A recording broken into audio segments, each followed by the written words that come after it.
heart of where innovation, money, and power collide in Silicon Valley and beyond. This is Bloomberg Technology with Caroline Hyde and Ed Ludlow.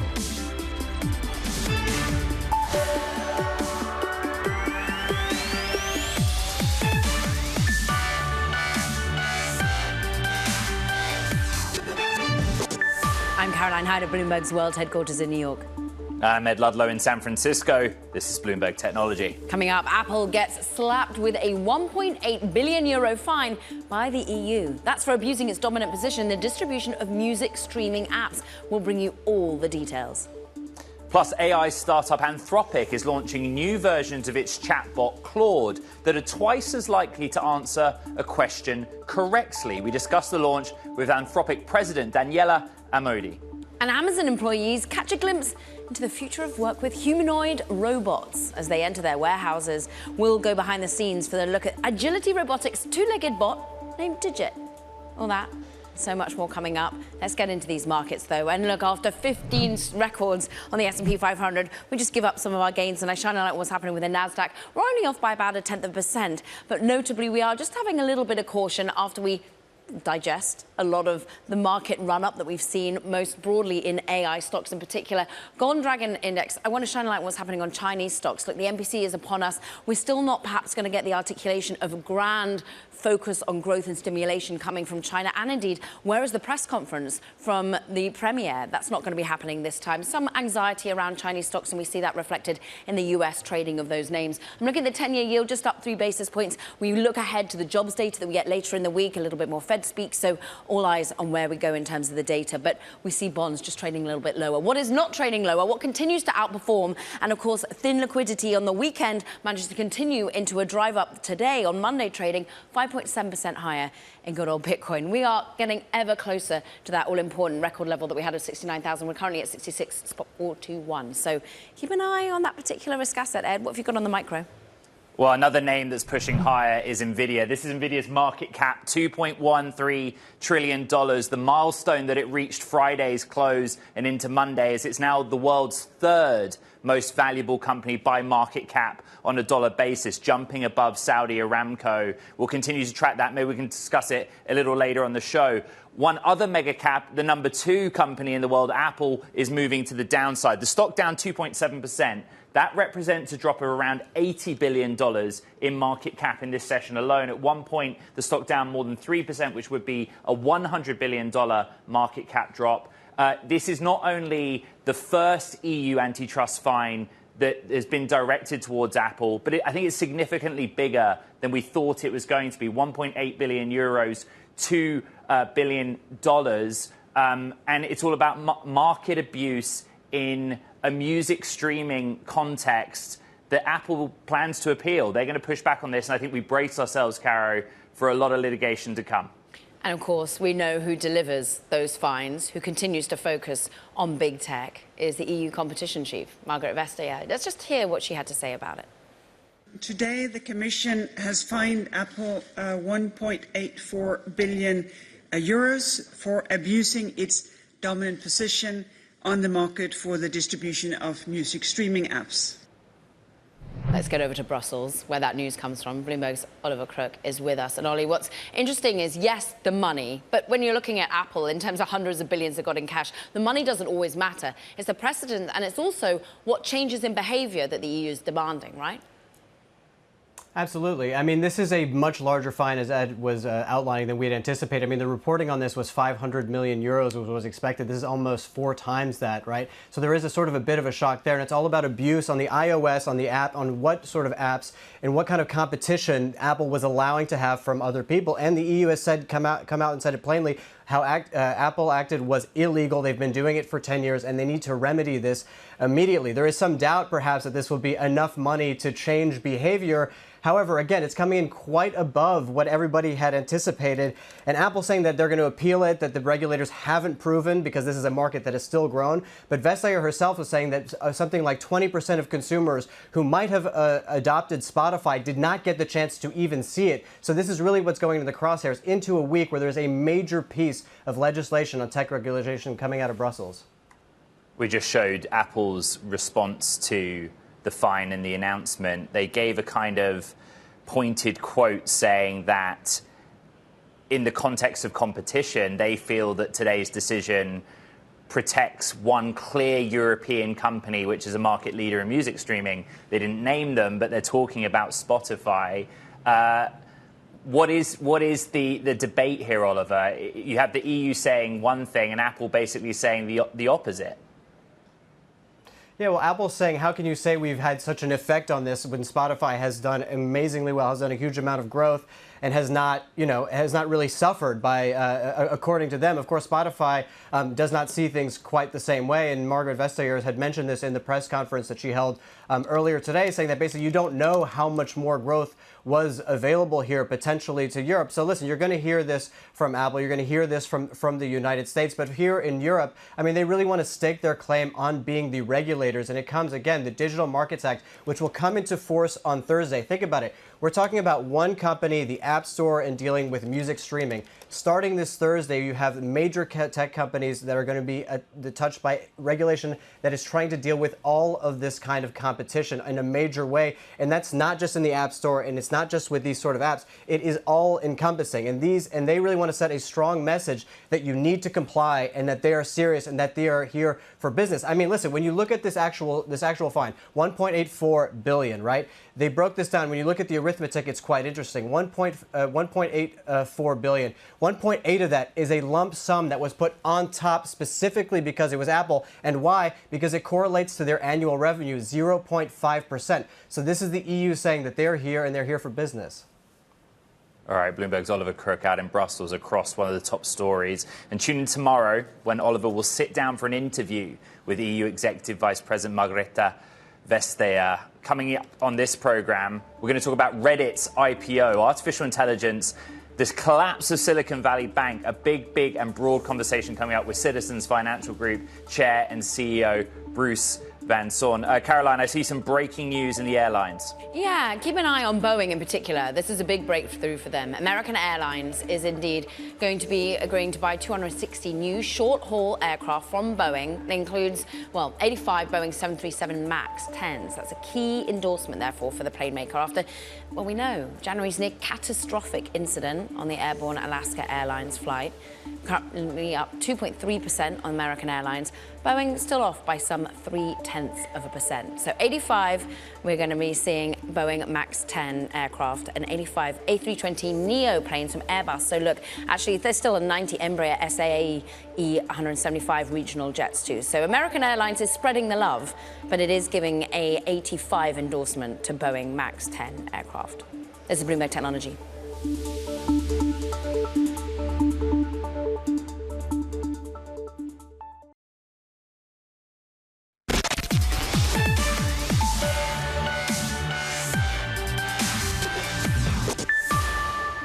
Cash flow management. It's not always the sexiest, but it's important, and actually AI has a role in terms of the solve here. JP Morgan's cash flow management tool that runs on artificial intelligence helps some of its corporate customers get their manual work by almost 90%. Since launching about a year ago, JP Morgan's wholesale payments unit now has about 2,500 clients using the product, and this follows other key banks, other lenders that have been stepping up their use of artificial intelligence with the aim of, guess what, lifting productivity, reducing costs, Ed. One of those banks is Citizens. Let's talk more about that with Bruce Van Saun, Chair and CEO of Citizens Financial Group, who's in town for the Citizens JMP Tech Conference that kicks off today in San Francisco. So JP Morgan has this idea that they wanted to add $1 billion of value, and then they upgraded it to $1.5 billion this year because of the work they're doing in AI. Do you have a similar goal in-house that you're working on? Well, maybe there's one less zero on some of these numbers, sure. Us versus them size-wise, but clearly we have a similar product called Cash Flow Essentials, which helps small business forecast their cash flows, and we're rolling that out this year, and we have great expectations for it. You come to town 3 years after to basically getting your tech vertical set up through JMP. Is there one clear ambition you have for this week that you think, in the conversations you'll have? And I know these kinds of events, there's a bit of deal making that goes on in the corridors as well. Absolutely. So we have well over 100 companies presenting, both private companies and public companies. We have several hundred investors attending. So there's a lot of buzz about this conference. And I think it's staged at a very good time where the markets are starting to look more promising. We're seeing some green shoots around IPOs, which is terrific. And I think just looking at the U.S. economy and how tech is powering all industries and how AI has huge potential going forward, it's a really good time to have people get together and exchange their thoughts on that. Let's jump in on the IPO situation then. Reddit is an important one for you. It's one that we're talking a lot about on the show at the moment. Just explain how that came about. Well, I think we had a long relationship with them, and so we're going to be one of the co-managers on the transaction. And so they haven't filed yet, but I think there's a huge amount of interest. It's a great company. Let's talk about whether or not that then spurs more green shoots, as you said. You can't have just one deal for green shoots in plural. Are we likely to see a reopening? Because at the end of 2023, look, Arm now really outperforming where it originally listed at, but Instacart queries over that one. Klaviyo has done well, but we all thought this was the reopening, and then it shut again. Yeah, it's required some patience the last couple of years. So when we acquired JMP, it was the fourth quarter of 21, and the markets were red hot at that point. And so, as rates went up and the economy wobbled a little bit, I think that basically cut the interest a little bit in IPOs. But again, I think this year is the year when we're going to see a breakthrough.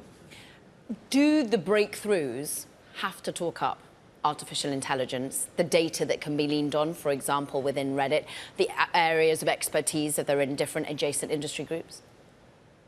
I think it can be broad. I think AI is certainly top of mind for the market, but there's plenty of great companies around security, different technology services that I think also are going to see a lot of growth. So that's what the market ultimately focuses on, is what's the growth trajectory. And so I think that extends beyond just AI. And let's talk about your growth trajectory with Citizens Financial and ultimately how the market is supporting other regional lenders and banks such as yourself, because it is but a year almost ago that we were in the crux of the anxiety when it came to regional lenders here in the United States, the explosion of Silicon Valley Bank and ultimately some of the other spillover effects. You yourself managed to weather that storm, had different business models in place, but your share price is still under pressure and there's still anxiety around commercial real estate, for example, which we see front and center with New York Community Bank Corp. How are you seeing love, green shoots, appreciation of your business at the moment? Yeah, so I think last year was a challenging year for sure with the idiosyncratic bank failures. Things have stabilized since then. Certainly, the deposit position is very strong. We have a very strong capital position. So last year, we spent a lot of time focused on defense and making sure our balance sheet was solid, put away plenty of reserves for areas like real estate, which we think those losses will be manageable for us. But, we always talk about you can't just win playing defense. You got to play offense as well. So we have some great initiatives. We have the Citizens Private Bank, where we lifted out a bunch of folks from J.P. Morgan. We're committed to this region here in Northern California. We have JMP, and now we came in over the top with the private bank, world-class, best-in-breed bankers. So we're connected to the whole innovation economy, the VC world, the PE world, all the folks who are creating lots of wealth here. So excited by that. We also have a big effort going on in New York, where we had acquired 2 bank franchises a couple years back, and we're making great inroads in that New York market.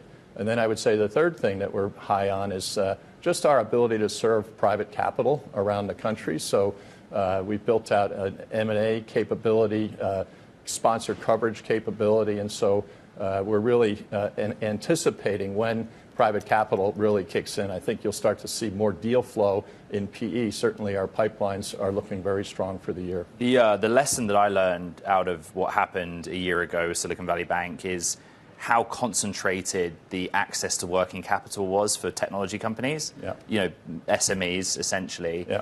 What was your big takeaway? What was the one lesson or permanent change of the last 12 months resulting from that saga? Well, I think people were a bit envious about how Silicon Valley Bank had locked in a lot of that customer base, and First Republic also. So now the demise of both of those banks creates a real opportunity for folks. There's a void there, and so it's all about talent, and it's about commitment. It's about strength of offerings and capabilities, and so we're marching right in to help fill that void.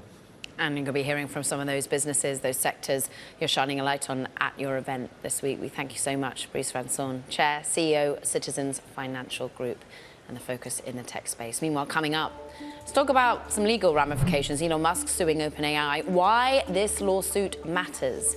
We'll have the latest details next. This is Bloomberg Technology.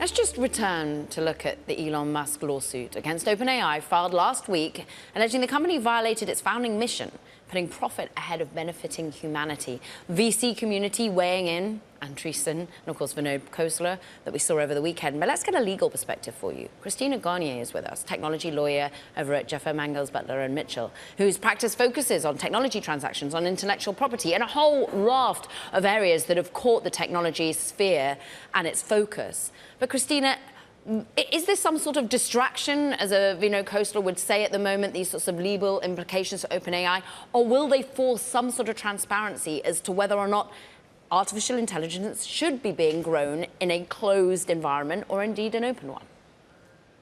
So I think the complaint is really interesting because it really is setting out this framing of, OpenAI was open source and it was nonprofit. And so, that was sort of this thing that helped it to grow and to thrive. And, this is not happening in a vacuum. There's a lot of history between the parties. But this is really about, open source and nonprofit. And you see across the technology space over the years, a lot of very interesting technologies came from the nonprofit space and remained open source. And the value of that has been that if there are issues with the technology and there's things that need to be fixed, you have researchers, academics, and technologists who have access to it. And so, this idea that now it is for-profit and commercialized and sort of deviated from the original mission of what OpenAI was supposed to be, presents some really interesting issues. And, again, this isn't happening in a vacuum. So, there are regulators across the globe who are looking at AI technologies right now. So this, the themes of this lawsuit sort of feed into that concern about the stewardship of the technology. So one of the interesting things in the complaint is that, the board itself of OpenAI started out as this depth of knowledge of AI technologies. And one of the allegations in the complaint is that the new board doesn't have that depth of knowledge. And so there's this larger stewardship question. I think that, the general consumer public, AI is still very new. Right. I think that many people, ChatGPT is their, touch Christina, point with. let's just hit the brakes a second. You are an experienced technology lawyer, but for loads of people, I don't think anyone really understands the root of Musk as the plaintiff's complaint here. So he's saying it started as a non-profit for the betterment of humanity, and now he's saying that's not the case. But what legal grounds does Musk have, if any, to make that complaint, and what is it that he's trying to change? So he's bringing a breach of contract claim. That's basically the basis of the lawsuit. I don't know what grounds there necessarily are. The complaint is really around this framing that the articles of incorporation, as well as communications over the years, form the basis of a founding agreement, and that there's been a violation of that agreement. But, this was just filed last Thursday. I think there are some issues as to whether or not there is standing in the case. And so that'll be something that will remain to be seen as the case progresses. The other thing that, this case could also be, this lawsuit filing could be, is a device to get information. Again, the parties have a long history. And if the case were to move forward and survive a motion to dismiss, for example, discovery could, give the parties access to information they normally wouldn't have. So I think it remains to be seen if this suit really is a betterment of humanity, open source lawsuit for the good of AI and for the stewardship of AI, or whether or not, this was a device to get information. So, we'll see what happens over the next couple of weeks. Yeah. Have we ever seen, or have you ever acted on legal arguments that take issue with the fact that ultimately a company completely pivoted? And whether or not it's a pivot of business model application, or whether it's that you were not for profit and then you became for profit. Have we got any precedents for that sort of thing?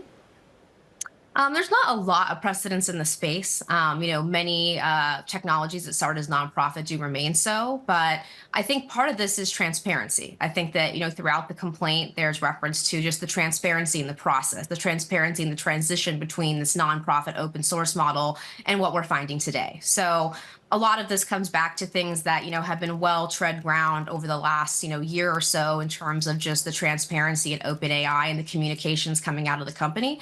But again, I think that, this does bring up some really interesting and timely themes around stewardship of AI generally. Christina Gagne, partner at Jeffer, Mangles, Butler and Mitchell, we're really grateful for your expertise, and we will continue to track that case and suit. Let's get back to Reddit's IPO. The company is seeking a $6.5 billion valuation. That's according to Bloomberg sources. I want to bring in Bloomberg's Katie Roof on the deals team. We're kind of jumping around a bit here, right? The last private round, $10 billion. Then the reporting was the IPO might target $5 billion. We're kind of up to $6.5 billion. What else do we know? Sure. And so, this happens because it can be hard to guess exactly where the market is going to be when Reddit debuts, likely later this month. But yes, so they were valued at about $10 billion in 2021, but that was also the peak of the private tech market. And so, many companies are expecting that they will be valued less when they go public. Yes, we had heard, early talks had them valued around $5 billion, but it's now looking like ahead of the roadshow. Bankers think they can get $6.5 billion for it, but sometimes these things, raise or even lower during the roadshow, depending on how demand looks from the institutional investors. And is it institutional investors that are going to be the mainstay for a name like Reddit? A lot of this is going to be trading on, well, the exuberance from retail, too. I mean, it's a key retail name in so many ways.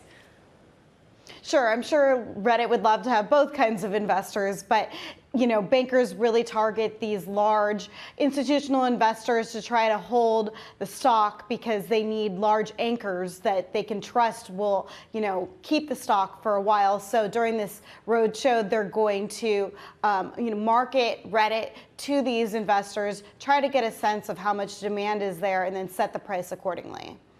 We keep an eye on all those discussions on price points. Katie Roof, we thank you for keeping us up to speed on it.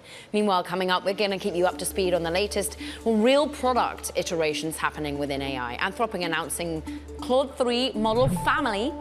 More on what Anthropic co-founder Daniela Amodi is going to be saying to us next. From New York, from San Francisco, a discussion on AI applications and the safety thereof is to come. This is Bloomberg Technology.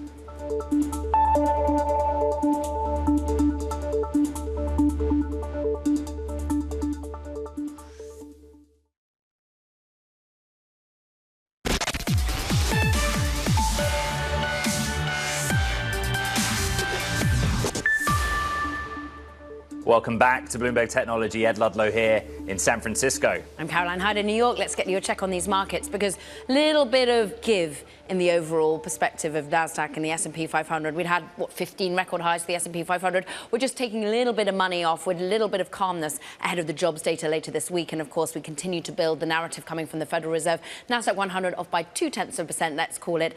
S&P 500 down about 0.1%, as I say, 15 record highs had been hit. I'm looking at Bitcoin, though. No give up there in that particular run-up in the asset type. We're up 5.7%, $66,000 handle. We continue to push towards that all-time high of 69,000 hit all the way back in November 2021. Move on and have a look at some of the individual movers that we're keeping an eye on, because Apple is down 2.7%. But this is a big hit, of course, to the overall benchmarks. It is still one of the Magnificent Seven, and we have seen Apple giving away significant amount of market value since, really the start of the year. We're questioning, of course, some of the sales that are going on at the moment, and of course, we continue to see some of the overall downward trajectory of Apple and how it's really split apart from the S&P 500 and some of the weakness that we see from China. Let's look at the weakness that we see from China when it comes to Tesla as well. That's been some of the narrative today. We're off by 6%, one of the key movers in terms of points on the NASDAQ overall as we think about what the supply chain over there and indeed demand. I'm looking at what's happening, though, on some of that higher side. This is a company that is finally, because of its rampant growth, the AI bullishness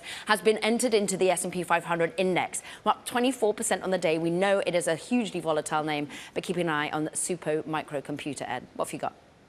Let's talk a little bit more about AI. Anthropic today debuting 3 new AI models from its Claude 3 model family, Haiku, Sonnet, and Opus, all offering increasingly powerful performance, allowing users to select the optimal balance of intelligence, speed, and cost for their specific application. I'm delighted to say that Daniela Amodei, president and co-founder of Anthropic, here on set in San Francisco. You're saying these models are twice as likely to answer a question correctly.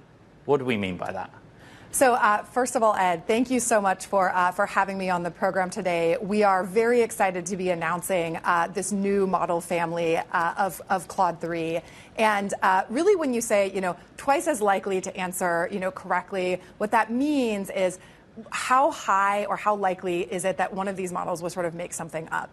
And so in addition to making these kind of intelligence advances really across all 3 models, we've also been working on many of the common challenges that businesses and in particular enterprises face when integrating generative AI into their businesses and workflows. One computer scientist reached out to me and said, I've never used Claude, but I'm impressed by the testing scores, but also impressed by the fact that it's available straight away. And I also note that Amazon AWS came out very quick to say, go to Bedrock, you can use it right now.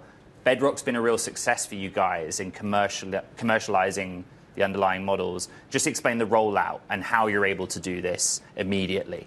So what's being offered today, so you mentioned those three models in the family. So Claude 3 Opus is really our most powerful state-of-the-art model. Claude 3 Sonnet is that middle model that is still incredibly capable and quite price competitive, particularly for its intelligence class, and very fast. And then Claude 3 Haiku is the kind of fastest model, really, really great for sort of any type of use case that requires a quick response. And so today, what's available in our API is Claude Opus and Claude Sonnet, so the bigger 2 models.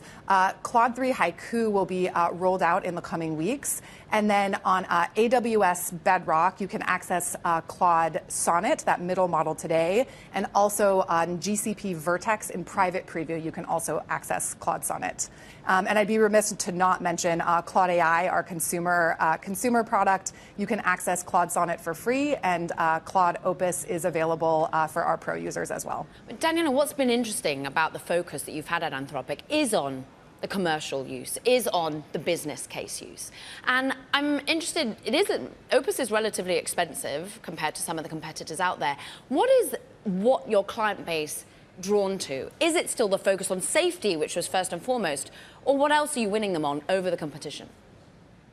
So really the kind of reasoning behind why we did this model family was we wanted to give enterprise businesses as much choice as possible to really be able to toggle between what is the most important kind of element for their business, or even, in particular for their use cases. We anticipate some of our customers may use, multiple models just for different applications. So, Claude 3 Opus is really a great choice if you need the kind of most powerful state-of-the-art model for very complex reasoning.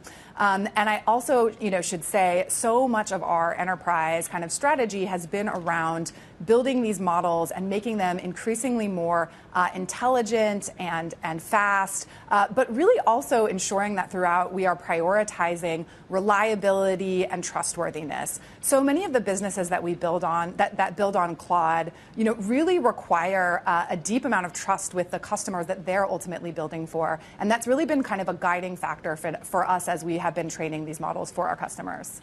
And that goes straight to the heart of some of the difficulties that have consumed your competitors and just general adoption of AI within the landscape from a regulatory perspective and a consumer use point. I think of, the image generation part of the equation right now. We all look to what's happening with Gemini and the fact that they tried to alleviate the bias issues and in so doing ended up with ahistorical images. Talk us through some of the ways in which you get over the hurdles of trying to put safety first, of trying to put bias first, but trying to get these ultimately incredibly powerful models into people's hands quickly. So one of the things that we have always really focused on from day one is this question around safety and trustworthiness and reliability. And while it's the case that no model available on the market today is perfect, Anthropic has always really aimed to be the industry leader when it comes to safety. We use a technique called constitutional AI, which helps to provide all of our models, including the Claude 3 model family, with this sort of constitution for how to approach challenging questions, right? Introducing a sort of layer of nuance into how the models might respond to difficult prompts. Daniela, you and many of your co-founders at Anthropic previously worked at OpenAI. Elon Musk has sued OpenAI and is saying basically they're breaching their original contracts because they are no longer a not-for-profit and they are not following that original mission of benefiting humanity through their work. Your reaction to that, given your history at OpenAI, but also the work you're doing now at Anthropic, which has a similar not-for-profit setup? So something that we've always aimed to do as a public benefit corporation at Anthropic is really, balance the kind of incredible potential power of these technologies while still ensuring that what we're developing is reliable and safe. And really our kind of founding vision, right, our founding mission for the company was let's work to really raise the watermark in the industry of AI and ensure that whenever we put a model on the market, Anthropic wants to feel very confident that it is as safe as it can be. And I think what has been so exciting, about this model release is really raising that watermark, not just on safety, but also on intelligence and capability simultaneously. And I think that guiding light has always been an incredibly sort of important founding principle for us. Caroline mentioned it, and you and I have talked about it, that you're pursuing a focus on enterprise customers, SaaS, cloud companies, but you still have this public benefit corp center. Just explain how you manage both of those goals. So something that I think is really interesting that we've seen with so many of the enterprise businesses that are really building on top of Claude is that this approach to building systems that are safe and kind of built on trust and are secure and are reliable is actually a huge draw for them, right? So many of the Fortune 500 are driven really by trust with their consumers, right? And so I think something we take incredibly seriously is this belief that when we are helping to empower businesses to build on Claude, that what we're putting in front of them is safe. And I think that's perfectly in line with our public benefit mission. Are you ultimately improving people's lives? Do you still feel, Daniela, you as a company, but as an industry more broadly? So something we've been really kind of excited and inspired to see are just the incredible potential and kind of use cases that our customers are using while interacting with Claude. So this ranges from things like, financial services, businesses like, Bridgewater and SAP, SK Telecom, really just transforming how they work and how they interact with their end customers. But, most recently, I think I've been incredibly excited to see so many, education, healthcare, and nonprofit businesses as well really start to take on kind of the mantle of generative AI. We've been very excited that groups like the Dana-Farber Cancer Institute are building on Claude. So too is Asana, Airtable, Bridgewater, some really notable names in the finance space and in productivity space. And I'm interested that at the time that clearly from an enterprise perspective, everyone's rushing to get in and clearly productivity can go up and to the right to a significant amount. But we do question perhaps some worries around jobs, but we also question ultimately OpenAI versus closed AI. And we go back a little bit to the drama that's unfolding between Elon Musk and OpenAI, and I know you must be relatively exhausted by that.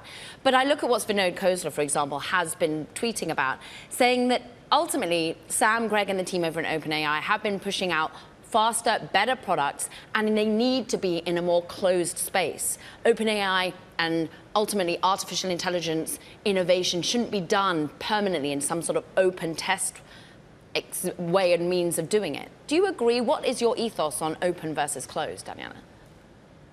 I think really bottom line is that there's so much space in the kind of generative AI industry, right? There are many different types of models that are being rolled out across really a variety of different services. And my sense is that as businesses, really are becoming quite sophisticated with how they integrate these generative AI technologies, I expect that what we'll see is really a kind of multi-model approach, that many businesses might choose to rely on one type of model for certain use cases and other types of models for others. So I feel there's really quite a lot of sort of space and territory for all of these different players to kind of operate in the space. And your space and your territory being guarded by the fact you've got these 3 new models open today. We thank you so much for talking us through some of the innovations that you're bringing in Anthropic. Daniela Amode, she's president and co-founder of Anthropic. Ed, what have we got coming up? We'll get back to Bitcoin and Bitcoin's rally up next, and whether concerns of a plunge following a surge might be justified. Still, Mark's Elise Killeen joins us on the program. We'll be right back. This is Bloomberg Technology.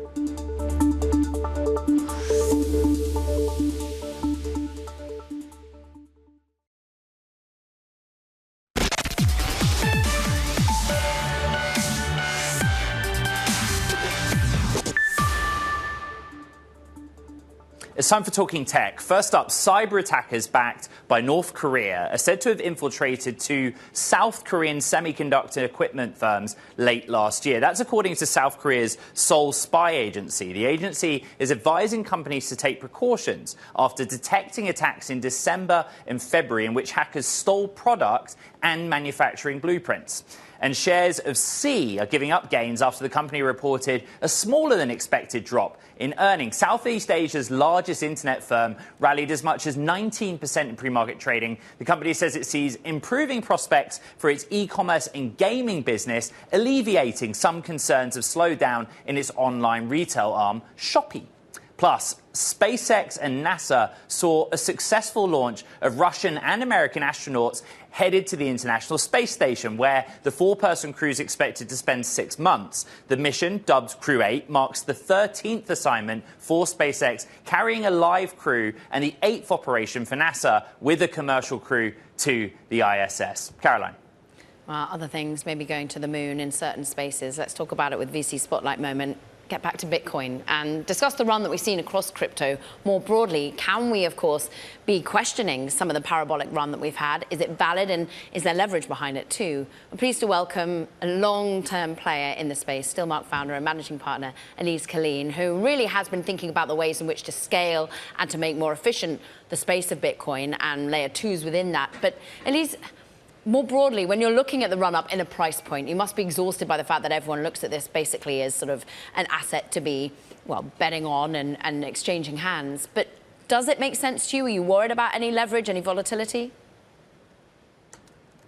So the price appreciation, of course, is going to draw attention. What we're seeing now is an expansion of Bitcoin's user base through the introduction of a spot ETF and a directly regulated way for new entrants to hold Bitcoin asset. I believe that this gives first-time access to many, and especially to the boomer generation. If ahead of the ETF launching, we could have projected between 80 million and 130 million Bitcoin holders, we have to acknowledge that most of those were Gen Z or millennials. And so with the spot ETF, we see a new population onboarding to Bitcoin. And Bitcoin's price has always been driven by adoption and expansion of use case. I really appreciate focusing on kind of the structural and long-term elements that are happening here. But I want to just go a little short-term real quick. I always find it so interesting about the 24/7 trading patterns of crypto, right? And when we left the show Friday, we were talking about similar themes. But there's a lot of liquidity, a lot of trading that goes on over the weekend, some of that in the Asia session. I just wonder if you look at that and see any concentration of activity by geography, if it's happening in North America or it's happening in different parts of the world. So Bitcoin is, of course, a 24/7 market. The introduction of the ETF has allowed a bit of a break to the attention that's needed to be paid to weekends and after hours, and that much of the movement in Bitcoin has been generated by excitement and flows in the ETF products. Now, all of that said, of course, our attention is more on the long-term Bitcoin trends, including price trends. And while we could expect to see some periods of consolidation along the way, I expect we end the year significantly higher than we're at now. Going back to the underlying innovation that therefore now gets us from not only seeing Bitcoin as an asset class that has far more in demand and across different stereotypes of people, but I'm also interested in what therefore is made of the asset itself. Much of the issue is ultimately it's the gold, because we're not going to do much more in terms of actual use cases and smart contracts because it was expensive and difficult to scale. But you're solving that problem with some of the companies you invest in. What have the ETFs, for example, brought to bear in terms of innovation? So this is really interesting. We work with founders that are attempting to solve the problem of both pathways to adoption as well as expansion of Bitcoin use cases. Much of that is happening with Bitcoin, the asset, on Bitcoin's core protocol, but we're also seeing a flourishment of development and developer activity even in Bitcoin layer 2s. It's notable that the 24-month growth of Lightning Network, for example, which is Bitcoin's primary payment technology, was over 1,200% between the period of 2021 and 2023. Giving us a sort of base of monthly transaction volume of over 7 million transactions. Now, there's tailwinds to adoption for Lightning Network by the introduction of new Lightning Network-related protocols by Stillmark portfolio company Lightning Labs. And by that, I mean that we expect to see the migration of stablecoins from an altcoin environment, Ethereum or Tron, to Bitcoin via Lightning Protocol Taproot assets, which will allow other digital assets to trade on Lightning Network in a more efficient and economical way. And then on top of that, Lightning Network offers the benefit of being more scalable in terms of transaction throughput, because you can expand transaction volume without needing to commit those transactions back to a base blockchain and take up block space. We're also seeing the introduction of protocols that enable Bitcoin to be used as a suitable payment for the AI space and for payments for API calls. And what that means is that we can start to really use Bitcoin to unlock some of the native value of the web and internet broadly. All right, Stillmark founder, managing partner Elise Killeen, as Bitcoin trades $66,500 per token. Thank you. Now, coming up on the show, humanoid robots are now helping out an Amazon warehouse. We'll have all those details next. Look, there they are. This is Bloomberg Technology.